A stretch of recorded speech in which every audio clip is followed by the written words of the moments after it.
Hello, everybody. I'm sorry I'm 2 minutes late.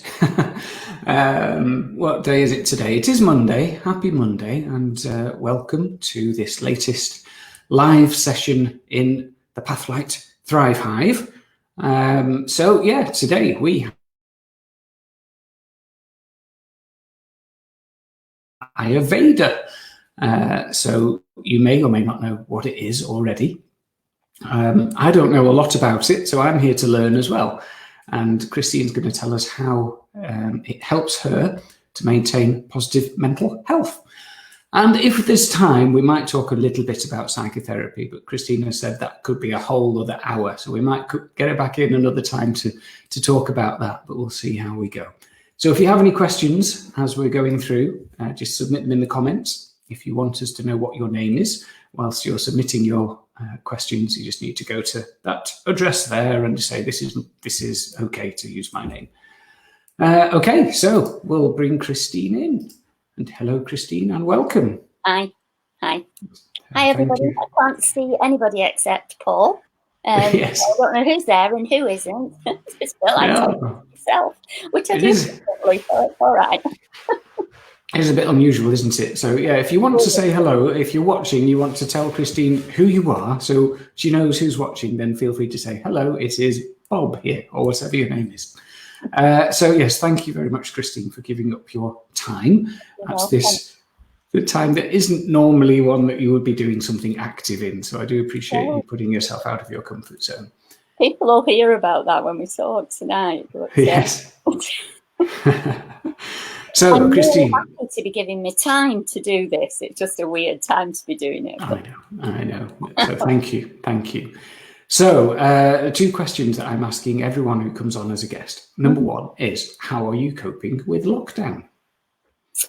Well, I think I'm one of those people that's coping well, to be honest. And it's for a variety of reasons. And part of it is the practices that I'm going to talk a little about tonight. Part of it is that I'm a bit old in the tooth now, as they say, so we gather a few coping mechanisms as life goes along. So by the time you get to 70, you've gained a bit of coping, I hope. And partly to do with that I've lived alone for quite a long time, a few years, and I'm used to being alone. And I've lived in some very isolated places during my life too. So the whole idea of being somewhat isolated, I'm familiar with, and that helps.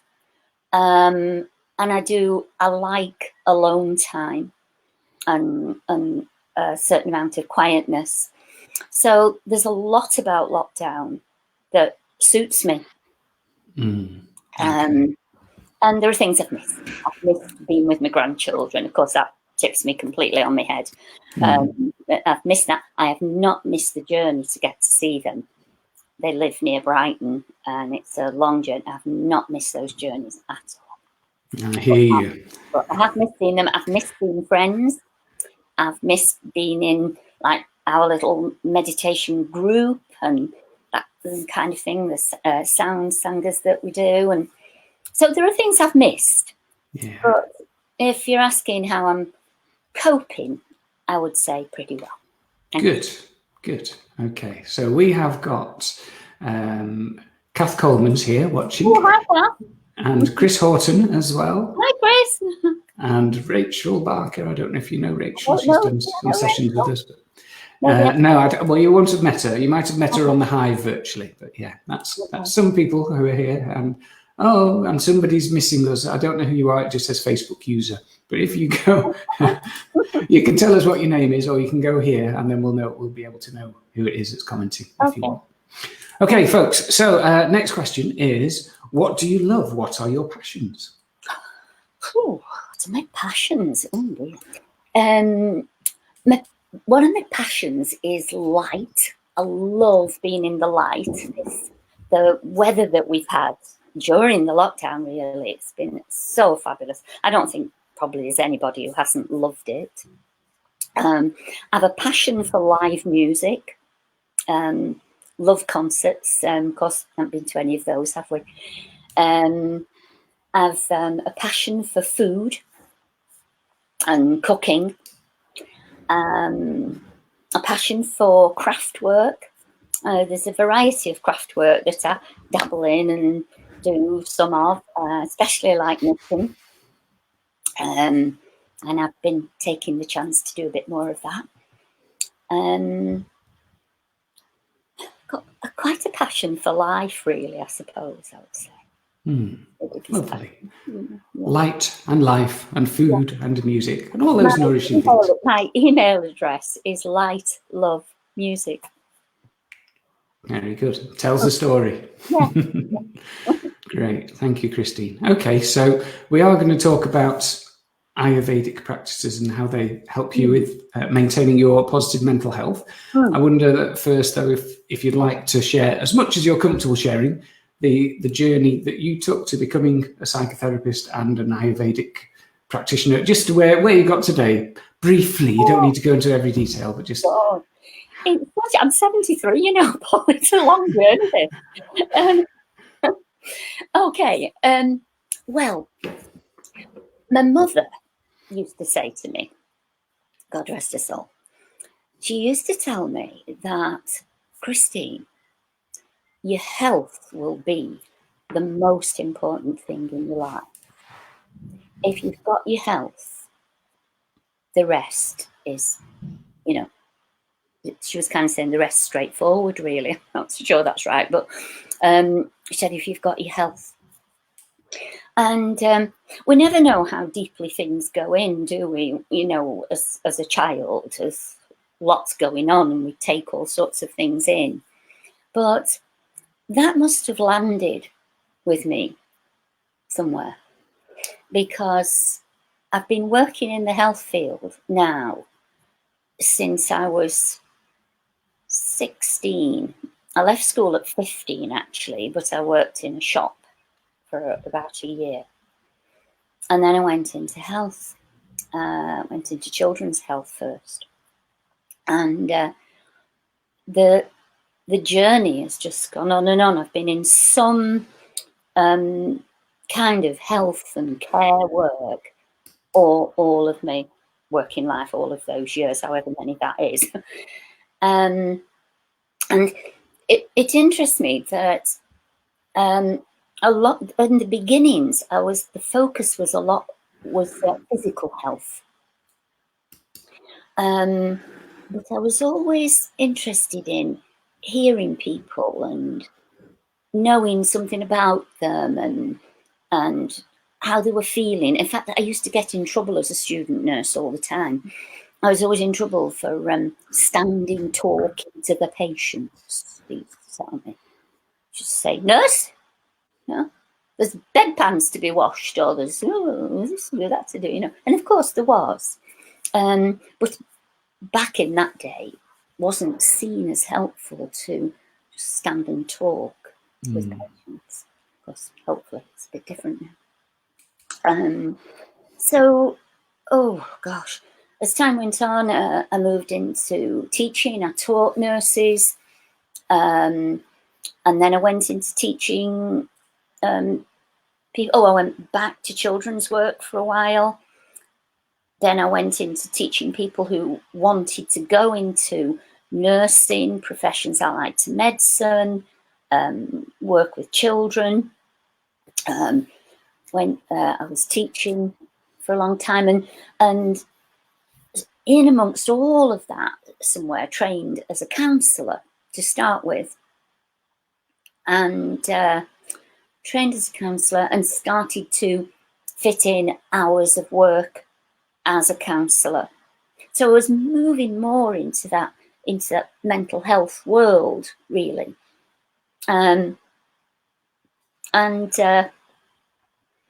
went from, and when I'd done counselling, was still in teaching, and I did some inspection of education and stuff, and finally kind of landed in counselling work, and then trained as a psychotherapist and worked in psychotherapy. But for many years of that, I was wanting to work what we know as holistically. And I believed in something about that health means physical, emotional, mental, spiritual health. You know, it's an all-round thing. And that's what I've been working towards, really. All of these years. When I look back now, I didn't know I was working towards that for a long time. Long time.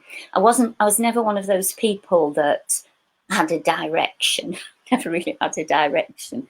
I said, oh, I'm going to do that.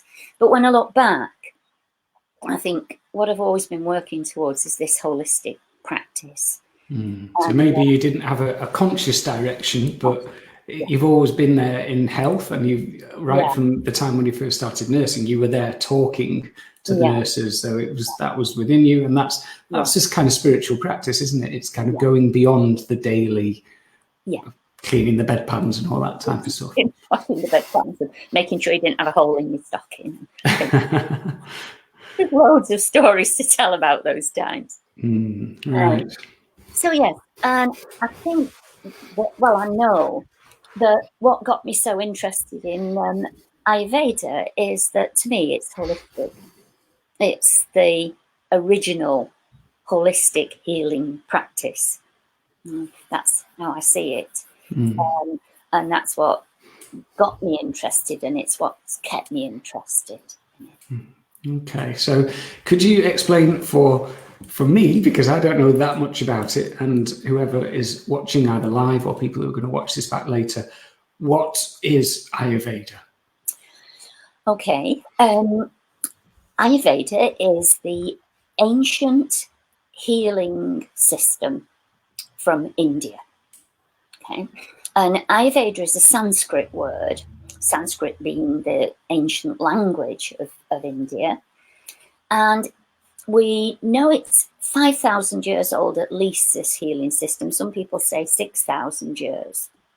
And the word Ayurveda comes from two other Sanskrit words, Ayus, that means life, and Veda, that means science or wisdom. So Ayurveda is the science of life or the wisdom of life. And it's a consciousness-based healing system. What we know about it is that the seers in ancient times, they said that what they got through meditative and other practices was knowledge from the gods. And they passed this knowledge on to physicians. And that's how Ayurveda evolved. And so at its heart, it's a spiritual system. It's a spiritual practice is at the heart of Ayurveda. And again, it's like I say, the beginning of holistic therapy, because it isn't just about the physical, is it? That's how I see it. I mean, I haven't read that in any of the texts, but that's how I see it, because it's about the physical body, the mental and emotional body, and then the spiritual body and the soul. So that's what holistic is for me. And the other thing that it's got as its foundation as well are the 5 elements. The 5 elements being earth, fire, water, air, and space. And we have, each of us has different combinations of those 5 elements.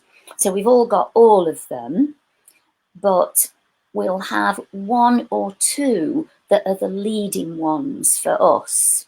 Yeah. So, and this determines your nature, or what we might call your constitution, or in Ayurveda they call it a dosha. So we've got a particular a particular nature, a particular constitution, and the aim really is to keep that balance that you were born with. I mean, that's a tall order, isn't it? You know, to keep the balance you were born with, because of course we're thrown out of balance by all sorts of things, not least something like the coronavirus. But other stresses will throw us out of balance. Pollution will throw us out of balance. Other toxins, you know, all kinds of things will throw us out of balance. So the practices in Ayurveda, they're designed to maintain that balance that you were born with, but also to get you back in balance when you're thrown off by all sorts of things in life. Okay, that's interesting. So it's about returning to that natural balance that we have rather than getting an equal balance of all of the elements. Yes, because we haven't always, we haven't necessarily got an equal balance of all the elements. We haven't when we're born. And there are different quizzes that you can do in Ayurveda. Say quizzes, it sounds a bit like a plaything, but it's very serious. Where through looking at various features of ourselves and characteristics, we can actually work out what our basic nature is, and the balance of those elements will be different, and that's what tells us what our basic nature is. And then there's another whole set of deep questioning that can, that's done in a different way, that lets you know, that tells you about imbalances. And then the various practices can help you get back into balance again. And especially at stressful times.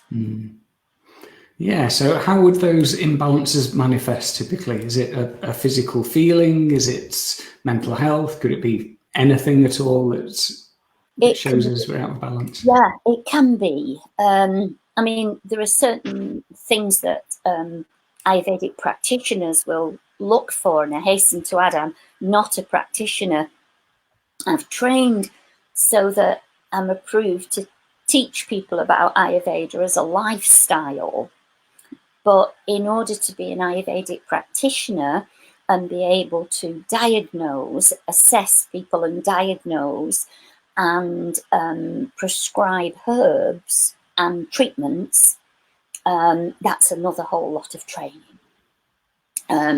But you would look for specific things. We can, without needing to go to an Ayurvedic practitioner or an Ayurvedic doctor even, we can tell some of the imbalances. You know, if, for instance, I can get a little bit what I call flitty, and I'm doing one thing and then I've not finished it, and I start something and I think, oh yes, and there's that, and I'm all a little bit, you know, what I call restless. And I know that that's an imbalance in my main constitution. And I know that there are certain practices and even certain foods that I can eat a little bit more of, or some foods that I should have some less of, that will just bring me back into balance again. Great. So it's about knowing yourself, recognizing those signs in yourself, if you're not going to a practitioner to help you, and then knowing what will help get you back in balance, whether that's a behavior or a food or some other kind of... or a combination. Yeah. Okay. Great. That's interesting. Thank you. So, yeah, folks, if you've got any questions as we go through, just pop them in the comments and we'll try and answer them. We won't know. Christine will try and answer them. I haven't got a clue. So, shall we move on to talk about how you use Ayurvedic practices to maintain your positive mental health? Yeah, we can do that. I've got, if you see me looking down, it's because I've got a few notes here so that I don't miss things, and so that I've got some order to it. That's okay. So, so that, as I say, the way that we keep the balance is through these practices. And that includes those practices which seem more spiritual, and it's important for those. It's what I call living it, yeah. And Ayurveda really lends itself, I think, to this, because there are spiritual practices that I think we might have a tendency to separate ourselves off in order to do them. You know, and you might do them like on a certain day of the week or something. I'm not saying there's anything wrong with those, but it seems really important to me to live these things. And I think this is what Ayurveda does so well, really. It just becomes a lifestyle. Or I would say I'm aiming for it to be a lifestyle, because as I wouldn't say I've perfected this by any means. So central to it, I think, is routine. And I was thinking about this today and thought, we're hearing a lot about the R factor and the R count, and I thought, well, my R is routine. That's my R factor. And I've started to do it like a clock that has R in the middle where the fingers are attached. And I've diagrammed what's my optimum routine. Yeah. And that's helpful to me because I'm quite a visual person. And to have that in visual form, this clock with my optimal routine, and the inner circle is the daytime routine, and then the outer circle is the evening into the nighttime, back to waking in the morning.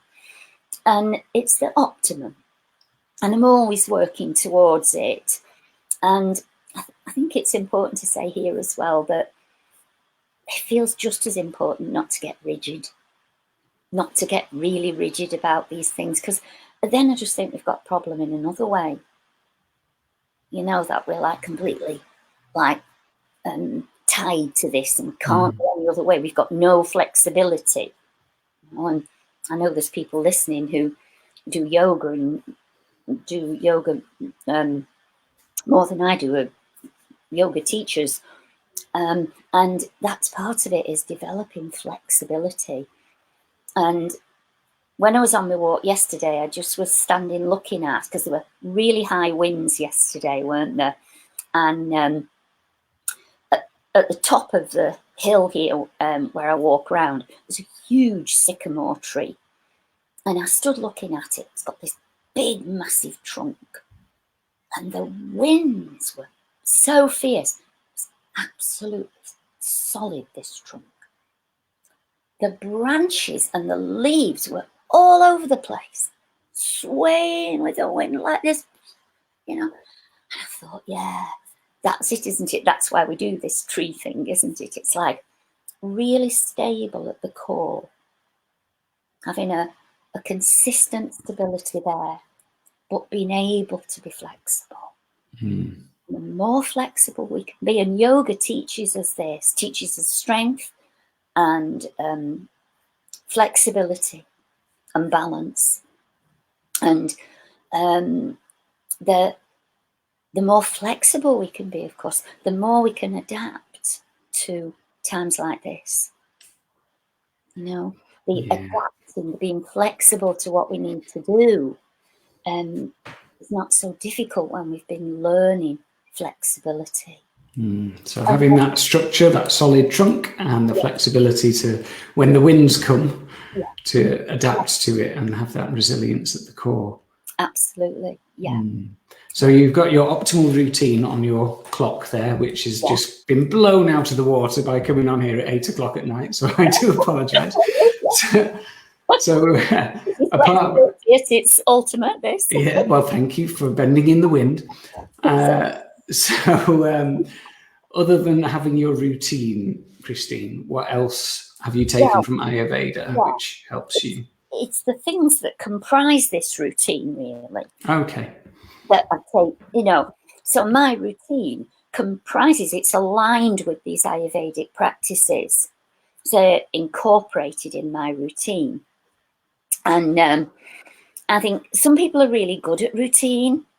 And what's a problem for them is when their routine gets disrupted, and finding another one can be quite hard.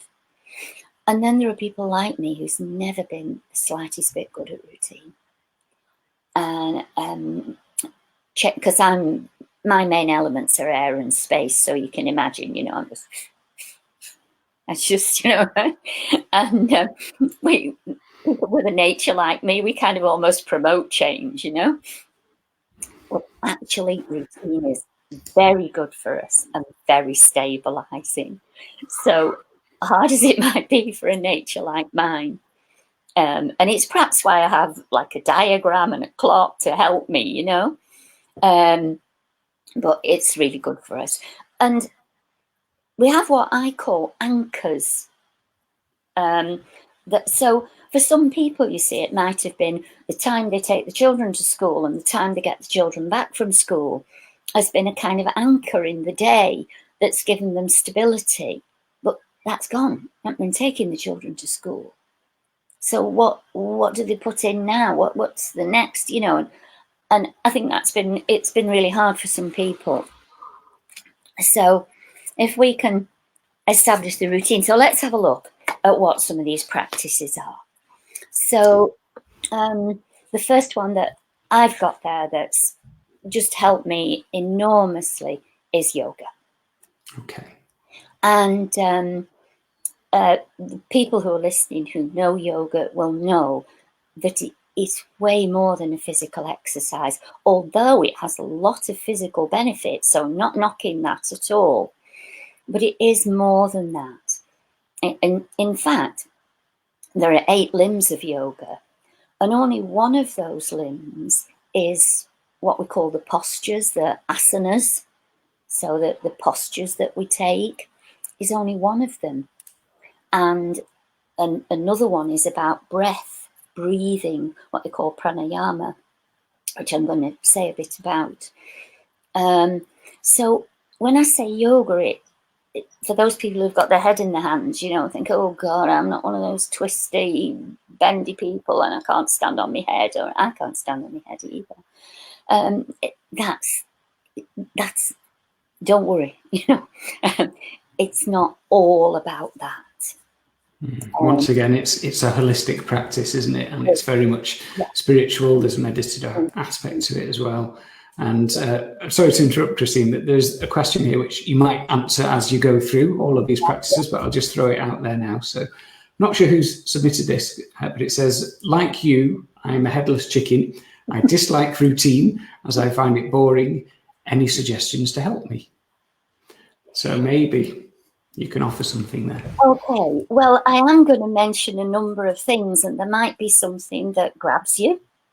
And I think for me, I've had to find where I can incorporate change in my life that satisfies me. Yeah. So I don't always read the same type of books, for instance, and I don't always cook the same meal every Friday. I mean, my mother used to. That's what we used to do. But I don't do that. So I find where I can have change that'll satisfy me. And that's different than not having focus. And I think if whoever I'm speaking to, if you have that I sometimes have, like, I'm doing this and then I'm doing that and then I'm doing the other, it's really good for us to try and develop that focus. And even if you do it by timing it, if you kind of said, okay, I've got this to do, it could be a long job, but I'm going to do 15 minutes and then I'm going to do something else. And then at such a time, I'm going to come back to it. I'm going to do another 15 minutes. But for those 15 or 10 minutes or 20, whatever you've decided, you train yourself to stay with it. You know? And that, I think, is a little bit different than wanting some change. No, I never know. I don't know what clothes I'm going to put on in the morning. It's the worst thing for me. Choosing a few things if I'm going to stay at my son's for a few days. Choosing a few items of clothing. I haven't a clue what I'm going to want to wear. What colour? You know, what colour T-shirt do I feel like on Tuesday? Dear. No. So, but you can change those things. It doesn't matter. You can have changes in that way. So I think if you can discriminate between that need for change, I'm just looking out of my window and watching the colours changing as the light changes. Amazing, beautiful. And what's about focus? Because for our type of people, that flicky mind can be a little bit of a problem. And that's when we've got an imbalance and can bring that to balance with some of the practices I'm talking about. Okay, thank you for that. It's Chris Horton, by the way, who was asking that question. Oh, okay. Yeah, and we've got Hayley as well. Hello, hello, Hayley. Yeah, okay, so do continue with your other practices, Christine. Well, I was about to say that when I just started to say a couple of little things about yoga, that I know, for instance, that Chris Horton, who's listening, is a yoga teacher and knows loads about the benefits of yoga. And I do want to say tonight that if you can have yourself a yoga teacher, they're worth the weight in gold. Absolutely worth the weight in gold. And we have some really good yoga teachers in this area.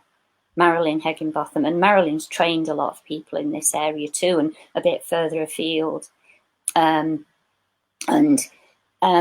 So learning yoga as a holistic thing, not just the asanas, but what it is. It means union, and its essential purpose is the integration of all the layers of life, the environmental, physical, emotional, psychological, and spiritual.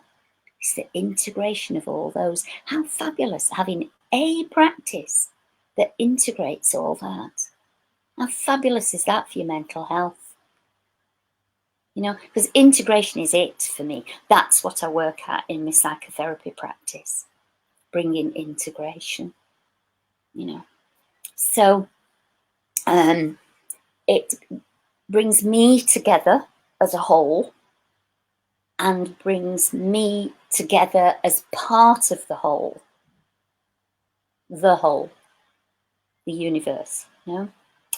And so I do some yoga every morning when I get up, and I follow a routine that I've developed over time from what I'm being taught.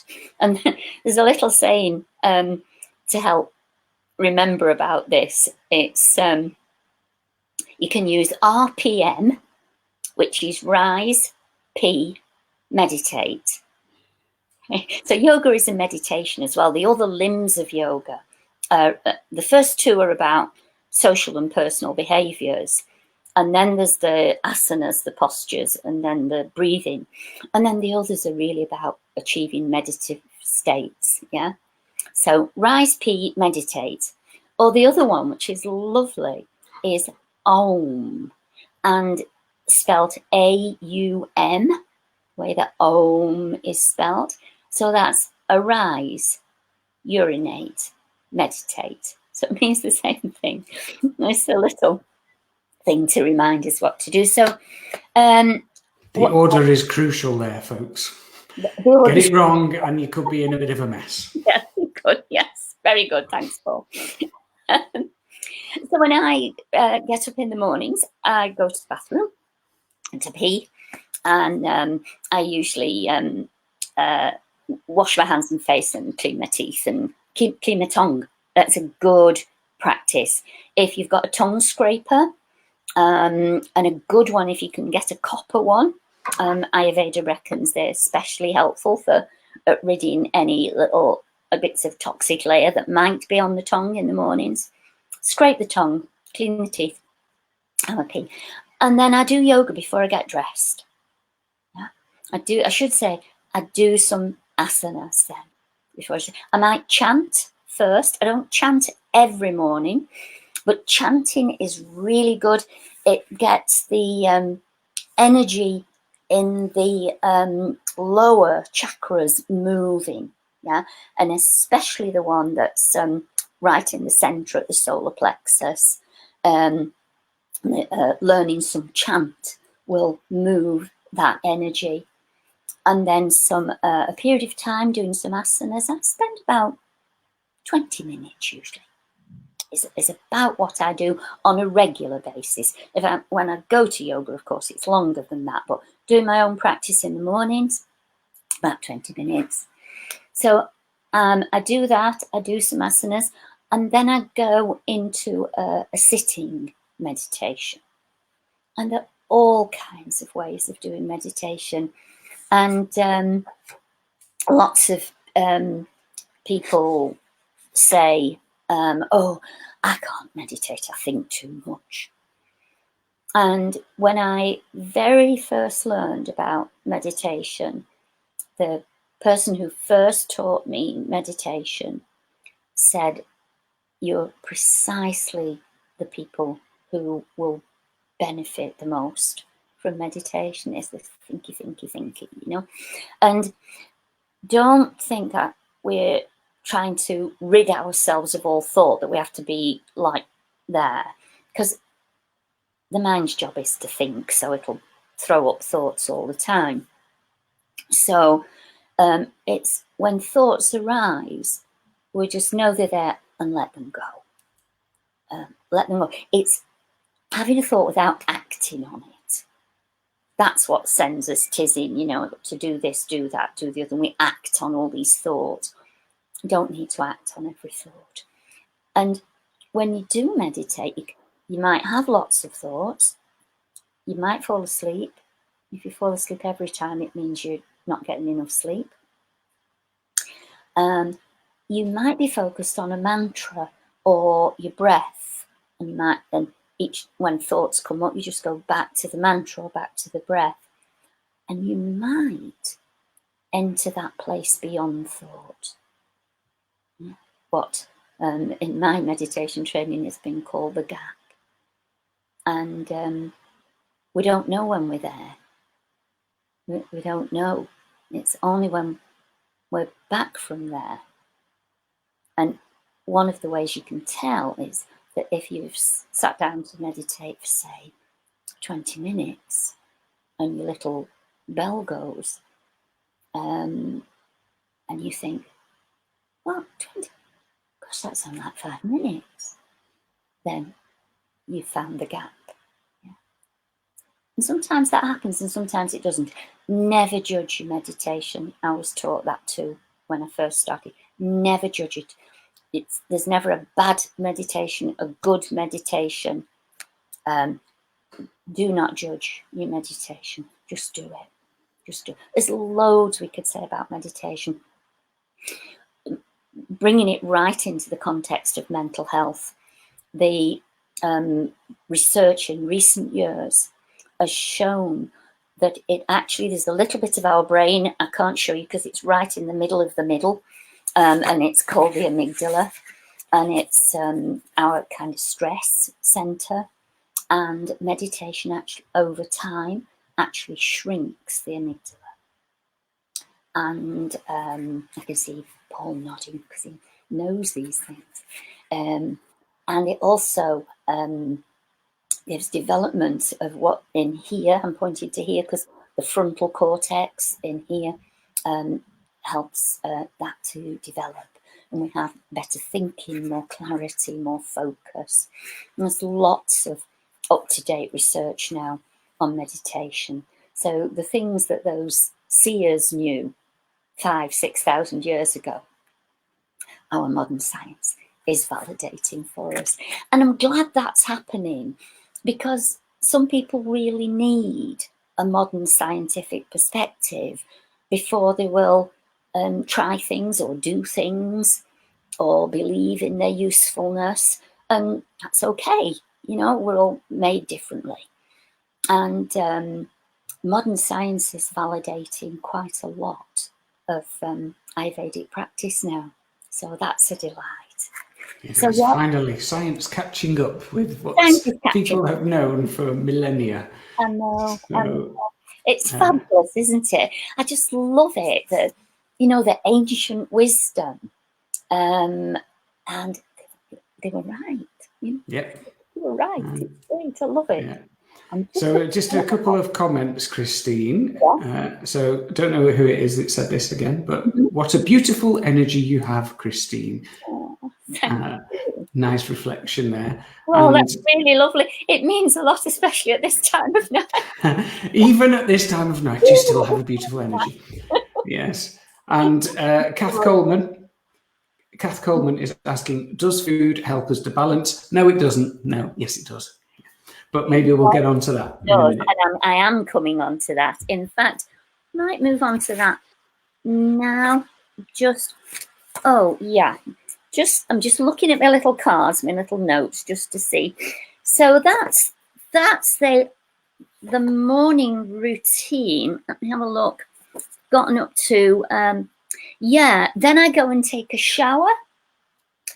And it's usually after my shower that I do something called an abhyanga, which is a form of Ayurvedic massage, which, if we get time tonight, I'll show you really quickly how to do. Because during this time, especially, you might be missing touch. And if you live alone like I do, you might miss it all the time. So I do a shower and abhyanga. So, and then I get dressed, believe it or not. So let's move on then, because that's those routines, the morning routine. And then if we move on, just to talk about rhythm, the rhythm of life, the natural rhythms, something called circadian rhythm. And again, it's been kind of at the center of Ayurveda. They've talked about clocks and times for doing things for all these years. And in just 2017, two scientists won the Nobel Prize for medicine. Medicine and, they called it medicine and science, I think. Medicine and something. Got the Nobel Prize. And their work was about circadian rhythm and the internal clocks that we have. So now you hear circadian rhythm talked about in medical documentaries and, you know, the doctor at home on the television or whatever. They talk about circadian rhythm. It's wonderful. It's wonderful. And I'm wanting to mention it because to move on to food, it isn't only about what we eat, though that matters and can make quite a difference, but it's also when we eat and how we eat. And that is about eating within the natural rhythms of the universe. So yes, we know now that we've got a central clock. That's a lot about night and day. And we've got peripheral clocks, and they're all kind of tuned in to the universe and the natural rhythms. But of course, modern life, and especially in the West, it's played havoc with those clocks. And many, many, many of us, even those of us that are trying our best, are out of sync. And some people are very, very out of sync. I don't know if you heard on the news today that they're differentiating now. Paul's going, no, it wasn't the news. That they're differentiating now the percentage deaths from coronavirus in certain workers, certain fields of work. And top of the list by a big margin are security workers. Now, one of the first thoughts I had about that was that most of them are doing night shifts. Mm. And that, it just absolutely tips your clock Yeah. way out of whack. So I mean, I can say from, sorry to interrupt, but my mum spent a long time as a nurse, working mostly nights. And even now, her circadian rhythm is just totally to pot, and she goes to bed very early, wakes up in the middle of the night, can't get back to sleep.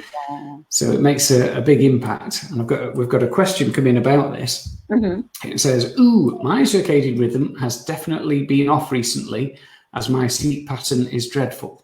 My Ayurvedic type is Pitta." Am I pronouncing that right? Pitta. Any tips? Ooh, okay. Tips would be, this routine matters. And as strange as it may seem, you think, oh, I've got difficulty sleeping. And the first thing I'm going to say is get light during the day, and especially first thing in the morning. If you can, if you live in the sort of house where you can step outside when you first get up, to get the morning light, or you've got a big window that you can open even and lean out and just let that morning light on you, what it does is it starts to activate the buildup of melatonin. Melatonin is produced by the pineal gland, which is just in here. And we know now it's a hormone, really, and it's beneficial in many, many ways. We've always known it to do with sleep, but it's beneficial in many ways. So you need good light during the day, the build-up of natural light, build up that melatonin, which will help you go to sleep, and it helps you stay asleep. Yeah. If you're Pitta and you're a bit over, if you feel a little bit kind of, your mind might be racing if you're a Pitta till late at night. You need to calm those evening activities. I'm going to come to this when I say something about sleep, if that's all right, about evening routine and not being on the computer at night. So let's be flexible, right? Okay, remember that, we're being flexible. So we need the light during the day, and the kind of and things that don't stimulate, as we get into the evening. So as I say, I'll come back round to those. And then if you feel a little as if you've got a bit of accumulation of that Pitta, that you're a little bit edgy and maybe slightly irritable, then look at I'll come to actual foods in a minute, and you can eat the foods, the tastes that pacify Pitta, to take the Pitta down a little. And a good thing at night that's pacifying and will pacify Pitta, and it'll pacify Vata as well, if people know what that is warm milk with nutmeg. So that could help too. And probably as I go along, you'll hear some other things that could help that. Yeah. Okay. And if you're waking in the night, especially if you've gone to bed at a reasonable time and you're waking during the night, it could be a number of things. But one of the things could be that the body's clocks in different places, they're doing different things at night.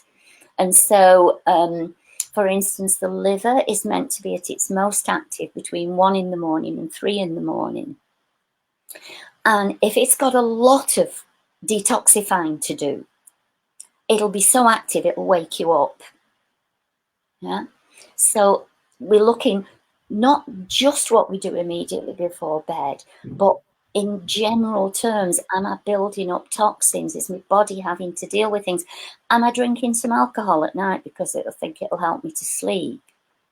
But then that gives your liver extra work to do during the night. So you need to be having your whiskey with your breakfast rather than your supper. Yeah. Yeah. Okay. Yeah, hopefully that's useful. I'm just going to go back to a comment from Michelle. So I don't think we need to go into this because we've kind of been there, but Michelle Henshaw is saying, I was part of a study of the effect of meditation on post-surgery healing years ago with the Maharishi Research Center. And she's saying it definitely aided my healing post-cancer treatment. So as well as all those other benefits we talked about meditation. Yeah. Oh, we could talk. We could do a whole session. Well, people run courses on meditation, don't they, to understand the benefits of meditation? They're huge, and we're finding out more and more all the time. Yeah, it is wonderful. And so well done for your recovery from cancer. Fabulous. That's really good news. Yes, thanks for sharing that, Michelle, as well. And yeah, so we'll crack on because we're at 5 to 9 already, but I do appreciate this is really valuable stuff, and we can carry on for as long as you're happy to, as long as your circadian rhythm isn't being thrown completely out of the window. I'm quite alive now. It's like when I stop and, and my mind's saying, okay, we have to get ready for bed now. And my body will say, what? We haven't had wind down, we haven't been doing all that winding down. Anyway. Well, it's entirely up to you, Christine. If you want to stop, we can stop and carry on. We can do a part of Ayurveda part 2, or we can crack on now if you prefer. It's up to you. People who are listening, is there a way they can give like a thumbs up to carry on, or like tail off and round off for now? Have they had enough? Is there a way? Well, let's go for a straw poll now, folks. Give us a yay or a thumbs up to carry on, or a zzz or a boo or a thumbs down if you want to do a part 2, maybe in a few weeks' time. So send us a comment. Somebody saying, "Oh, the irony!" I think that was to do with the screens, turning the screens off. and here we are on screens. It's 9 o'clock. I know. So 1 vote for carrying on so far. Okay. How about the rest of you? I'll carry on now and then see what pops up, Paul, and let me know if people are saying okay. Okay. Yeah. Okay. So yeah, let's food and eating. First of all, establish some regular times for eating. Digestion is it's another really central feature of Ayurveda. The health of the digestive system, they say, is crucial to health, general health, not just your physical health, your mental health. Right? The health of the digestive system is crucial. Modern medicine's beginning to say the same thing. For a couple of years, we've heard this word microbiome, haven't we? And leaky gut, we've heard, things about the digestive system. And it's catching up with Ayurveda, yeah. So we need regular times for eating so that your body, it clocks. They know the time is coming. The clock's set, the time's coming up, and that's the time it's expecting food. It should be regular, and it should have good spaces in between. Oh, I could go off on another tale here about in the early 1970s when the beginnings of the fat myth started, and how all fat was bad for us and so on. No. So fat is the foodstuff that sustains us. It keeps us going for a long time. And when people were told, oh, it's bad for you, cut that down, cut that out, well, they got hungry. They got hungry quicker. So they started filling in with other foods, and mainly those foods were carbohydrate foods. Nothing wrong with carbohydrates. The complex carbohydrates are good for us. Many of them provide fiber. It's a good part of the diet. But it's all about balance. And also, people got hungrier sooner, so they started snacking. Right on cue. We've just had a question. Is snacking a no-no? In Ayurveda, yeah, pretty much. Yeah. Because it's about that rhythm. It is about the rhythm, yeah. And there's also, but don't go hungry. If you find that you need something like what I call in between meals, it usually means you haven't had enough at the meal you had. Yeah. And maybe not enough in the right balance. So maybe not enough good fat, you know, and maybe not a right amount of some sort of protein, and fiber, you know, maybe not enough of in the balance or in the quantity. And how many people now are rushing about at lunchtime and they grab a something? I was horrified about, I don't know when this came out, 2 years ago, an ad on the television of her, and now you can have your breakfast on the go. And they brought out this, I don't know, something or other in a tube or a canister or something that you could eat while you were walking along the pavement. Anyway, so yeah, and the reason is, you see, that when you snack, one, the digestive system is working pretty much non-stop. It doesn't get a break. It doesn't get a chance to reset. Yeah. And usually what a lot of people will snack with, not everybody, but a lot of people will snack with something starchy, something carbohydrated. And the body starts to say, like, oh, this is all right, isn't it? Because the carbohydrates are the simplest to digest. Yeah. So we break them down fairly quickly and they become sugar in the system fairly quickly. And we get like a little spike in our blood sugar, which can drop quite quickly. But the body starts to say, oh, it's good, this. We no need to bother working at digesting those fats, really. That's the hardest thing to do. We no need to bother working at that anymore. They keep giving us a bit of this other stuff that we can do quickly. And so the parts of the digestive system, the production of bile in the liver, the storage of bile in the gallbladder, the popping it out down the bile ducts, ready to emulsify the fats, kind of all slows down. So that when people do eat fat, they get indigestion. And they say, oh, I can't eat fats.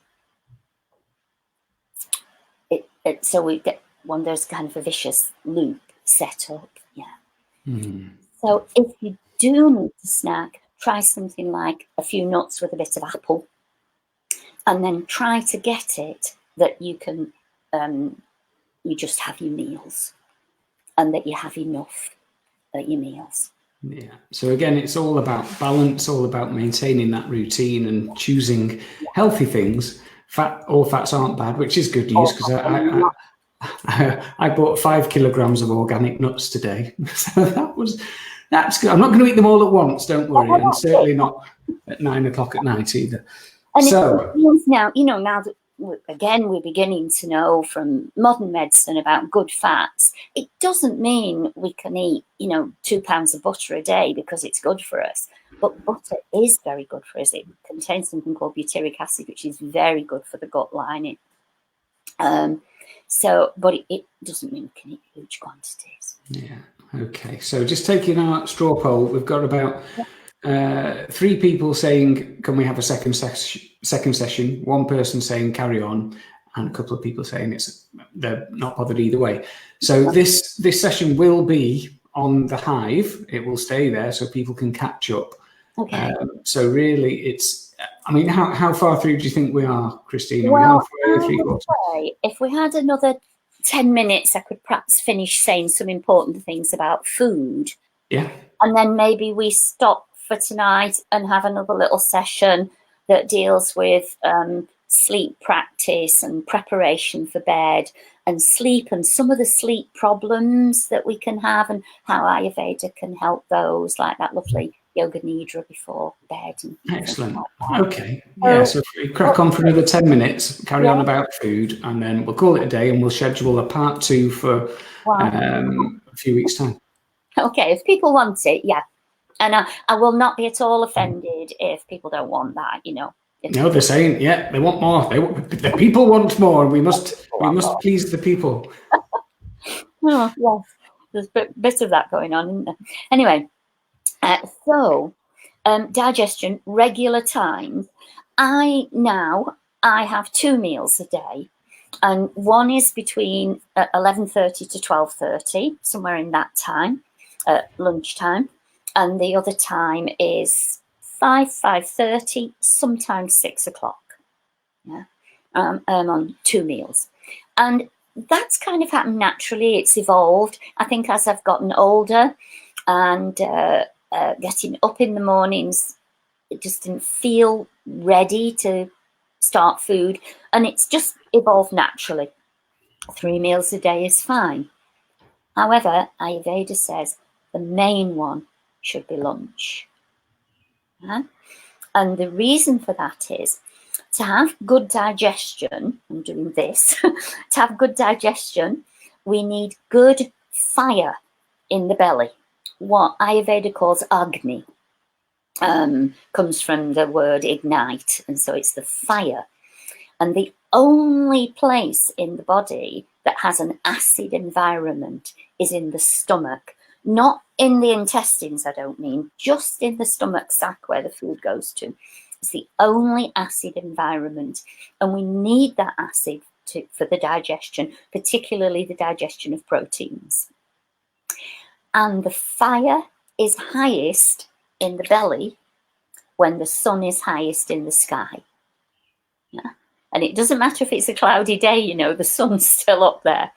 So when the sun is highest in the sky, the fire is highest in the belly, and that's the time to have the main meal and have a good meal. So Ayurveda says kind of, you know, that 11:30 up to finishing by 2 at the latest, somewhere in those times, is a good time to have a good meal. Sit down to eat and sit at a table. Yeah. Research has shown us that if we eat our food doing something else, like watching the telly, we eat more. Yeah, because we're not doing conscious eating. Yeah, we're not really thinking about the food we're eating. We're just like watching something and putting food in. Yeah, and if it tastes good, we just keep putting a bit more in. I'm right there with that. So sit down at the table to eat. Don't eat when you're stressed. Again, there's been research that shows us that any level of stress when we eat will reduce the way that the body can absorb the nutrients. Yeah, and that can be it can be as high as losing 45% of the nutrients. So you could sit down to what looks like a really health-giving meal, and if you're eating that under, you know, that would be intense stress to lose 45%, but you can have lost almost half the value of that meal. So a good practice is when you sit down to eat is to take 3 or 5 really good deep breaths. It's the other thing I've missed doing tonight. I was going to teach one of the pranayamas, so maybe I can do that in part 2. So good deep breaths that come from your belly. You know, breathe up through your belly, up through here, and up, right up to under your clavicle, and hold that breath for a moment, and then let it go very slowly. Take 3, 4, 5 of those, and what that does, it shifts us from one nervous system to another, from the sympathetic nervous system, which is the one that's all about action and to the parasympathetic, which is the relaxing side, and it relaxes us down. Because the other thing about if we eat when we're stressed is that the brain doesn't get the satisfied message. So you can have eaten all of your meal, and you could have eaten what usually satisfies you, and your tummy might feel full, but your brain doesn't get the satisfied message. So you go look for something else. So you can end up overeating and not absorbing all the nutrients. Kind of a waste of time is that? It's weird, isn't it? We do it so much. So, and let's just see, let's finish off. Oh, yeah. Oh, we are going to need to go into part 2, you know, with this, because there's something about all the tastes. And I think Kathu asked the question about food. We'll just do this bit, Kath, because I think you might be interested in this. So for those of you that know, whether you're a Vata or a Pitta or a Kapha constitution, or maybe a combined one like a Vata Pitta or a Pitta Vata or a Pitta Kapha, there are foods that will pacify those constitutions and foods that will intensify it. So what I might put it to you this way, because there'll be people maybe listening who don't know their Ayurvedic constitution. But when Vata has accumulated, which is the air spaces leading, we, in terms of mental health, we can get anxious, restless, worrying. That's a typical kind of mental health system of accumulated Vata. And the tastes that pacify Vata, how gloriously grateful am I for this, because I'm a Vata constitution. And whatever constitution you are, it's the one that can slip out of balance the most easy, but the others can too. But the tastes that pacify it are sweet, sour and salty. So how heaven sent is that? But if your Pitta gets out of balance, accumulates, and again, in mental health terms, it's like we get irritated, angry, we lose tolerance, we're easily annoyed, kind of on edge like that. Then the tastes that pacify Pitta are sweet again, but bitter and astringent. Yeah. So maybe for next time, I can tell you some of the actual foods that come into these categories, because it doesn't necessarily mean all that refined sugar, of course. I think that would be useful. And I wonder what might be useful as well, Christine, is you mentioned questionnaires or quizzes that people could do. So if before part 2, would it be useful for people who don't know what type they are to go online and do one of those quizzes and find out what type they are? I could let you know where they could go online to do that. Yeah. What you can do fairly straightforwardly is find out your basic nature, so your dosha, your constitution. It needs more careful questioning from somebody with a bit of knowledge and understanding to find imbalances. Yeah. But certainly people could go and find what their constitution is. All right, thank you. So, ladies and gentlemen, you have some homework. Teacher Christine has set some homework for you to go online and find out what your type of Ayurvedic constitution is before part 2, which will be in probably 3 or 4 weeks' time, if we can find a date that suits us both, Christine. Yes, and that's preferably not night time, but if it has to be, then we'll do it. And just to say, the other kind of state of mind is like heavy, sluggish, got no, me get up and goes, got up and gone, that kind of feeling. Then the ones that are going to pacify that feeling are, make sure I give you the right ones, pungent, bitter, and astringent. And there's a lot of basis for that, about whether it's kind of earth and water or fire and water or air and space or whatever. So maybe if you want to, we can talk a little more about that another time. And there's also something called the gunas to talk about, the gunas in Ayurveda, which are what are the qualities. And that ties in with foods as well, whether foods are fresh or stale or stimulating. So there's that area about food to look at too. There's loads.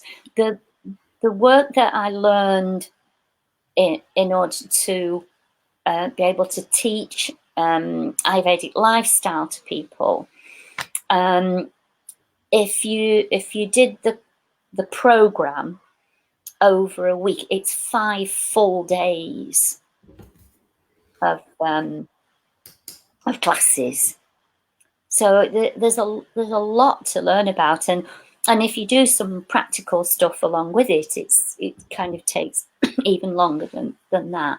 So there's a lot to talk about. So we're just dipping in really, and hopefully just getting some of the helpful aspects. Yeah, we're dipping our toes in the Ayurvedic pond, and I've learned a lot. I think our watchers will have done so too, at least some of them. So thank you very much, Christine, for your. Somebody said earlier on, 73 years young. There's 73 years of wisdom in there, all sorts of knowledge. So thank you very much for sharing that with us. Thank you. Thanks. So I shall message you. Pleasure. Yeah, somebody's saying, fantastic session. Thank you so much. Wonderful to see you, Christine. Don't know who that is. It's someone that knows you. Yeah, I shall message you and we shall set up part 2. Okay. And thank you once again for your time and expertise. You're welcome. Namaste, everyone. Namaste. Take care. See you soon. Bye-bye. Bye-bye. Lovely. Isn't she lovely? And doesn't she know a lot? And we haven't really even touched on psychotherapy, which I might try and twist her arm to talk about next time as well. Maybe that'll be part 3. Who knows? Anyway, hope you enjoyed that. Thank you all for your interactions and your questions. Keep an eye on things, and we will see when part 2 is going to be. It'll either be late May or sometime in June, I imagine. So I'm off to go and down a whole bottle of wine and eat lots of sugars and other carbohydrates. Not really. So I hope you have a good rest of your evening. Turn your screens off, go to bed at a sensible time. That's what Christine reckons.